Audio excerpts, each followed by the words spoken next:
Lo que indica cuál es la función es la clase de palabra que es. Ahora, película, ¿qué clase de palabra es? ¿Viole? Bien, es un sustantivo. ¿Cuál es la función que cumplen los sustantivos en el análisis sintáctico? ¿Cuál es la función que tienen los sustantivos? ¿Juan? Modificador del verbo. No. Son los que se modifican. ¿Cuál es la función que cumplen? Modificar. No. Los sustantivos, ¿no? Núcleo. Núcleo. Lo dijo él. Siempre los sustantivos cumplen la función de ser núcleo. A ver, si yo hiciera un esquema acá y pusiera clase de palabra, hiciera un cuadro de doble, un cuadro comparativo, y dijera clase de palabra y función que cumple esa palabra, y este sería el aspecto semántico, y este sería el aspecto sintáctico. No, el morfológico es género y número. Ese es el aspecto morfológico. Semántico sería, si yo tengo un artículo en cualquier parte de la oración, ¿cuál sería la función que cumplen los artículos? Cambiar a los Amor, te estoy diciendo, en el semántico ya te puse que es un artículo. Es la clase de palabra. ¿Cuál es la función que cumple? Bien, es modificador directo. Si yo tengo un adjetivo, no importa en qué lugar de la oración tenga el adjetivo, es una clase de palabra. ¿Qué función cumple en la oración? Modificador directo. Bien, modificador directo. Si yo tengo un sustantivo, que el sustantivo puede ser común o puede ser propio, ¿cuál es la función que cumplen los sustantivos, Emilio? Núcleo. Núcleo. Bien. Ahora, si yo tengo un verbo, ¿cuál es? Clase de palabra, verbo. ¿Cuál es la función que cumplen los verbos? Núcleo verbal. ¿Se entiende lo que estamos hablando? Sí. Cada palabra es diferente a la otra porque es de una clase distinta. No es lo mismo un artículo que un adjetivo, que un sustantivo y que un verbo. Cada una de estas clases de palabras tiene una función dentro de la oración. Y esa función, ya sea que esté en el sujeto o que esté en el predicado, va a respetar siempre esa misma función. ¿Se entiende? ¿Qué es, Emilio?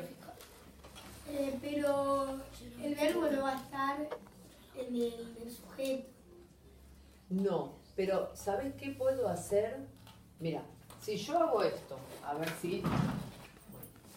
Dice, por ejemplo, te escribo la oración. La oración que yo les diera. Los inquietos niños vieron la película. Ahora te voy a escribir. Vieron la película los inquietos niños. ¿Qué pasó acá? ¿Qué pasó acá? Dale. El predicado cambió con el sustantivo. Bien, cambiaron de lugar, simplemente. Y el verbo pasa a estar primero en la oración. Entonces, primero tengo el predicado verbal simple y después tengo al sujeto. Los cambié de lugar. ¿El orden de los factores altera el producto? No. Bien, lo mismo pasa acá. El orden del sujeto y predicado no me altera el orden de la oración. En la resta sí. Estamos hablando en general, estás hablando de una multiplicación, el orden de los factores no altera el producto. Y yo estoy hablando acá en una oración haciendo una comparación como para que ustedes entiendan el concepto, que si yo invierto el predicado adelante y el sujeto atrás, no me cambia el sentido de la oración. ¿Sí?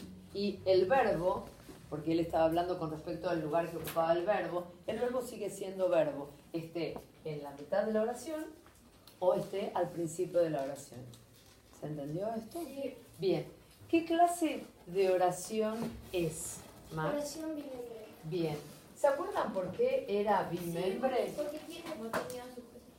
Porque tiene el sujeto predicado. Bien, porque vuelvo a aclararlo. Bimembre quería decir dos, membre, partes, ¿sí? Y cuando hablo de dos partes estoy hablando del sujeto y estoy hablando del predicado. ¿Qué pasa si yo tengo una oración que tiene sujeto tácito y tiene predicado? ¿Es oración bimembre o no? Sí. Sí. ¿Por qué es oración bimembre, Viole? Porque el sujeto está. Y ese sujeto lo voy a componer, pero no puedo poner cualquier palabra cuando estoy reemplazando al sujeto. ¿Cuál sería la clase de palabra que yo utilizo para poner el sujeto tácito?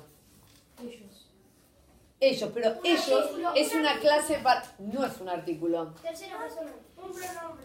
Bien. ¿Qué quiere decir? Que el sujeto tácito lo reemplazo por pronombres personales. Los niños vieron la película. No, acá no se podría porque ya tiene un sujeto. Entonces, para que podamos ponerle un sujeto tácito... Vieron la película. Bien, si dijéramos, ¿vieron la película? ¿Cuál sería el sujeto tácito? Ellos. Bien, entonces, dentro de los pronombres personales nosotros vamos a tener 6. Yo, tú, él, nosotros, vosotros y ellos.